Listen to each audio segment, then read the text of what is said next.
টুয়া ছিল মা বাবার একটি মাত্র সন্তান।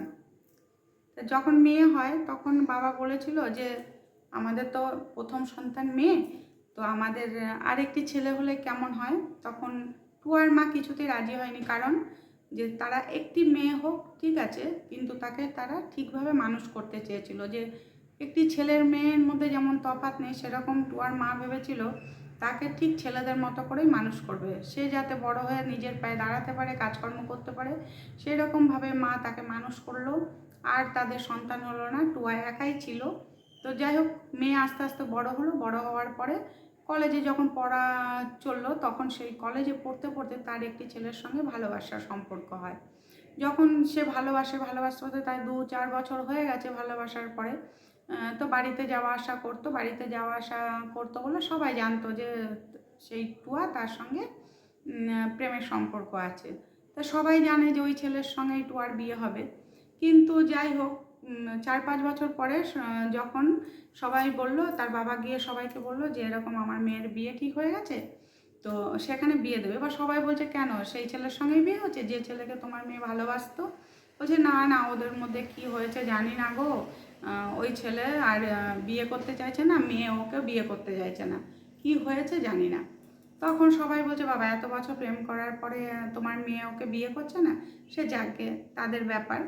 তো যাই হোক, তারা বিয়ে করেনি। এবার মেয়ে বলেছিল মা বাবা একটাই সম্বন্ধ আসলো, তোমরা একটাই আমাকে বিয়ে দেওয়ার জন্য উঠে পড়ে লেগেছো। আর সেটা ছিল খুব গ্রামে, আর মেয়ে থাকে শহরে। আর অত গ্রাম ধুর গ্রামে ছেলেটাও তো সেরকমই হবে না, তারা তো সেরকম পরিবেশেই মানুষ। মেয়ে যখন ছেলেকে দেখে মেয়ের খুব একটা পছন্দ হয়নি। এবার বাবা মা ভাবছে যে ছেলের সঙ্গে প্রেম করতো ওর সঙ্গে হয়নি, ভালো হচ্ছে বাবা আমরা ধরে বেঁধে যার সঙ্গে পারি বিয়ে দিয়ে দিই। ততদিনে মেয়ে একটা প্রাইভেট কোম্পানিতে চাকরিও পেয়েছিল, সে চাকরিও করতো। মেয়ে বলছে বাবা আমি যদি অত দূরে বিয়ে করতে যাই, আমি এখানে কি করে চাকরি করব। বলছে ছেলের বাবার অনেক অবস্থা ভালো, ছেলেও ব্যবসা করে, কোনো অসুবিধা হবে না, তুমি বিয়ে করো, বিয়ের পরে তোমাকে আর চাকরি করতে হবে না, করো তো প্রাইভেট কোম্পানিতে চাকরি, তো তোমাকে করতে হবে না। তা মেয়ে বাবা মার কথায় অমত করেনি, তবু বলেছিল একবার যে মা বা বাবা তোমরা আর 2-4টে সম্বন্ধ দেখে তারপরে আমাকে বিয়েটা দিতে পারতে, এই একটা দেখলে একটাই আমাকে বিয়ে দিয়ে দিলে। তো যাই হোক, বিয়ে হয়ে গেল। বিয়ের পরে যেদিনকে বর বউকে নিয়ে চলে যাচ্ছে বাড়িতে, সেদিন ছেলের বাবা এক্সপায়ার করে।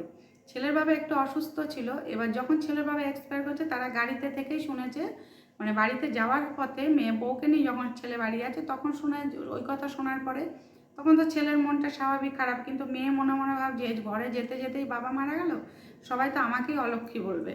তো কিন্তু বাবা যে অসুস্থ ছিল সেটা কিন্তু কেউ বলবে না। যাই হোক, বউ ঘরে গেছে, বউকে বরণ করা তো দূরের কথা, বউ তো প্রথম দিন পা দিতে দিতে তার ওষুধ শুরু হয়ে গেল। সে তো একটু গিয়ে মাছ মুখও করতে পারলো না, কেন শ্বশুর মারা গেছে বলে কথা।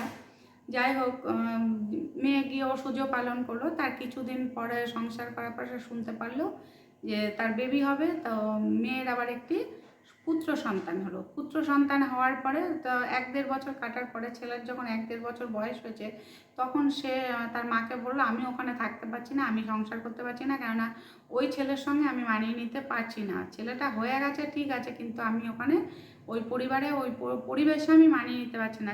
মেয়ে মানুষ হয়েছে শহরে একরকমভাবে, আর একদম দূর গ্রামে গিয়ে সে কীভাবে মানিয়ে নেবে। তবু মা বাবার মুখের দিকে তাকিয়ে অনেক দিন মানিয়ে নেওয়ার পরে যখন আর পারছে না, তখন মা বাবা বললো ঠিক আছে তাহলে তুমি চলে আসো। তখন সে করলো কি, স্বামীকে বললো আমি ডিভোর্স দিতে চাই, ছেলেকে নিয়ে চলে আসলো। স্বামী বলেছিল তুমি ছেলেকে রেখে যাও, আমি দরকার হলে শহরে চলে যাব। কিন্তু তার বউ বলেছে, টুয়া বলেছে না, আমি তোমার সঙ্গেই সংসার করতে চাই না, আর ছেলেকে আমি দেবো না। যাই হোক, ছেলেকে নিয়ে চলে এসছে, এখন মা বাবার কাছে থাকে।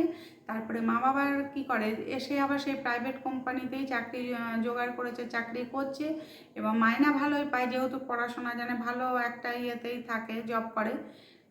এবার মা বাবার দায়িত্ব হচ্ছে নাতিকে দেখা, আর হচ্ছে তার দায়িত্ব হচ্ছে বাবা মাকে দেখা। ডিভোর্স হয়ে গেছে, এখন কি করে বাবা মার পুরো দায়িত্ব মেয়ে নিয়ে নিয়েছে।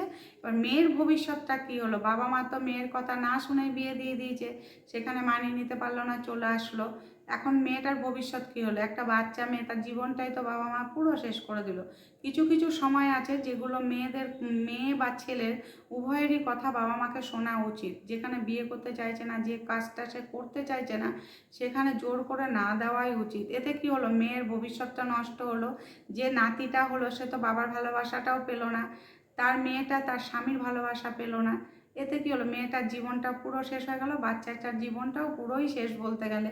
যেখানে বাবা মার ভালোবাসা পায় না একটা বাচ্চা, সেখানে আর সংসার, তার জীবনটা কিভাবে চলবে? আর মেয়েটাই বা সংসার কি? বাবা মাকে ছাড়া তার আর এখন সংসার নেই।